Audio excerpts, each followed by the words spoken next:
আসসালামু আলাইকুম। এটিএন বাংলা সংবাদে সবাইকে স্বাগত জানাচ্ছি। আমি মমরিনাজ মমি। মানবতা বিরোধী অপরাধে জড়িত রাজনৈতিক দলের বিরুদ্ধে ট্রাইব্যুনাল শাস্তিমূলক ব্যবস্থা নেওয়ার সুপারিশ করতে পারবে এমন বিধান রেখে আন্তর্জাতিক অপরাধ ট্রাইব্যুনাল অধ্যাদেশ 2024-এর খসড়া অনুমোদন দিয়েছে উপদেষ্টা পরিষদ। দুপুরে সচিবালয়ে উপদেষ্টা পরিষদের বৈঠকে এই অনুমোদন দেয়া হয়। এতে সভাপতিত্ব করেন প্রধান উপদেষ্টা ডক্টর মোহাম্মদ ইউনূস।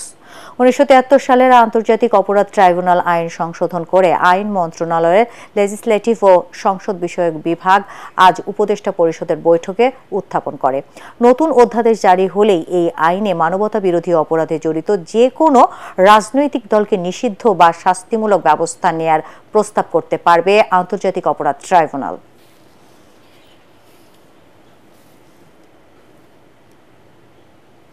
সন্ধ্যায় বঙ্গভবনে যাচ্ছেন নির্বাচন কমিশন গঠন সংক্রান্ত সার্চ কমিটির সদস্যরা। এ সময় নতুন সিইসি ও নির্বাচন কমিশনার নিয়োগে রাষ্ট্রপতি মোহাম্মদ শাহাবুদ্দিনের কাছে 10 জনের নাম সুপারিশ করতে পারে কমিটি।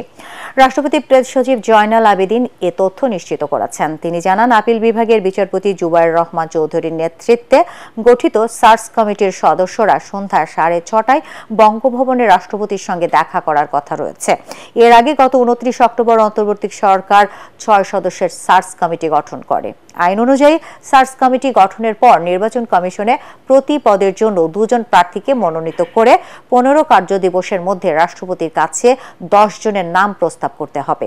এরপর রাষ্ট্রপতি নতুন নির্বাচন কমিশন গঠনের জন্য প্রধান নির্বাচন কমিশনার এবং 4 নির্বাচন কমিশনারকে নির্বাচন করেন। সাবেক আইজিপি চৌধুরী আব্দুল্লাহ আল মামুন ছিলেন জুলাই-আগস্ট গণহত্যার সেনাপতি। আর সাবেক সেনা কর্মকর্তা জিয়াউল আহসানের ভয়াবহ নির্যাতনের তুলনা হতে পারে বলকানের কসাই রাদোভান কাদজিসের সাথে।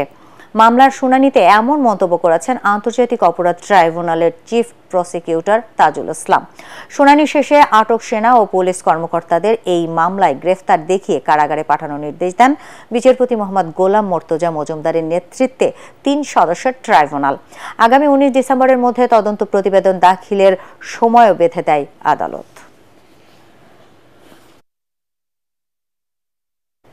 বিগত সরকার গণমাধ্যমকে একচেটিয়া নিয়ন্ত্রণে বেশ কিছু আইন প্রণয়ন করে গেছেন, যা বাতিলের দাবি জানিয়েছেন ফ্যাসিবাদ মুক্ত গণমাধ্যম চাই শীর্ষক আলোচনা সভায় বক্তারা। জাতীয় প্রেস ক্লাবে আয়োজিত এই সভায় তারা বলেন, সাংবাদিক ও গণমাধ্যমের স্বাধীনতা পরিপন্থী আইনের ধারাগুলো পরিমার্জন করে স্বাধীন গণমাধ্যম ব্যবস্থা প্রতিষ্ঠা করা এখন সময়ের দাবি। গণমাধ্যম সংস্কারে যারা কাজ করছেন তাদের কাছে জোর দাবি জানিয়ে বক্তারা বলেন, তদন্ত সাপেক্ষে রাজনৈতিক পক্ষপাতদুষ্ট মালিক ও টেলিভিশন চ্যানেলগুলোর বিরুদ্ধে ব্যবস্থা নিতে হবে। তারা বলেন, নিকট অতীতে বেশিরভাগ টেলিভিশন চ্যানেলের অনুমোদন দেওয়া হয়েছে। রাজনৈতিক বিবেচনায় এসব প্রতিষ্ঠানের নির্বাহীরা চ্যানেলগুলোকে রাজনৈতিক হাতিয়ার হিসেবে ব্যবহার করে স্বাধীন সাংবাদিকতার পরিবেশ নষ্ট করেছে। আমাদের ভয়েসটা কেড়ে নেওয়ার চেষ্টা করেছে, কাউকে শিবির ট্যাগ দিয়ে, কাউকে বিএনপি ট্যাগ দিয়ে, কাউকে জাতা ট্যাগ দিয়ে। আমরা যেন সেই ধরনের কোনো আবার এনভায়রনমেন্ট ক্রিয়েট না করি। আওয়ামী লীগের রাজনীতি করার অধিকার থাকবে কিনা তা দেশের জনগণই ঠিক করবে বলে মন্তব্য করেছেন বিএনপি মহাসচিব মির্জা ফখরুল ইসলাম আলমগীর। তবে হত্যা, দুর্নীতি, দুঃশাসনের দায়ে শেখ হাসিনা সহ তার সহযোগীদের বিচার করতে হবে। ফেনীতে বন্যা দুর্গত মানুষের মধ্যে ত্রাণ বিতরণ কর্মসূচিতে অংশ নিয়ে তিনি এসব কথা বলেন। অন্তর্বর্তী সরকার দেশকে জঞ্জাল মুক্ত করে জনগণের নির্বাচিত প্রতিনিধির কাছে ক্ষমতা হস্তান্তর করবে উল্লেখ করে মির্জা ফখরুল বলেন, বর্তমান সংকট উত্তরণের পথ সুগম করতে সরকারকে সহযোগিতা করতে হবে।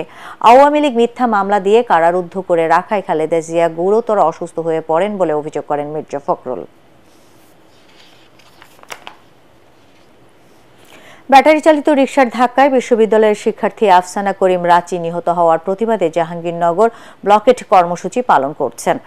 53 ব্যাচের শিক্ষার্থীরা সকালে বিশ্ববিদ্যালয়ের প্রধান ফটকে তালা লাগিয়ে অবস্থান কর্মসূচি শুরু করেন।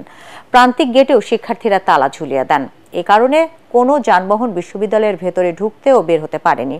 পরে ক্যাম্পাসে মিছিল বের করা হয়। শিক্ষার্থীরা জানান, দাবি পূরণে প্রশাসন 48 ঘন্টা সময় নিয়েছে। এর মধ্যে দৃশ্যমান কোনো পদক্ষেপ দেখতে না পেলে সব ধরনের ক্লাস পরীক্ষা বর্জন করা হবে। এর আগে আফসানার নিহত হওয়ার পর ক্যাম্পাসের যান চলাচল নিয়ন্ত্রণ ও সড়ক উন্নয়ন সহ 8 দাবিতে অবস্থান কর্মসূচি পালন করেন শিক্ষার্থীরা। গতরাতে বিশ্ববিদ্যালয়ের নতুন কলা ভবনের সামনে রাস্তা পার হওয়ার সময় দ্রুতগামী অটোরিকশার ধাক্কায় মারা যান মার্কেটিং বিভাগের 53 ব্যাচের শিক্ষার্থী আফসানা করিম রাজি। দর্শক, পরবর্তী সংবাদ দেখার আমন্ত্রণ জানিয়ে এখনকার মতো শেষ করছি। এটিএন বাংলা সংবাদ ইউটিউবে দেখতে ব্রাউজ করুন youtube/ATN Bangla News। ধন্যবাদ সবাইকে।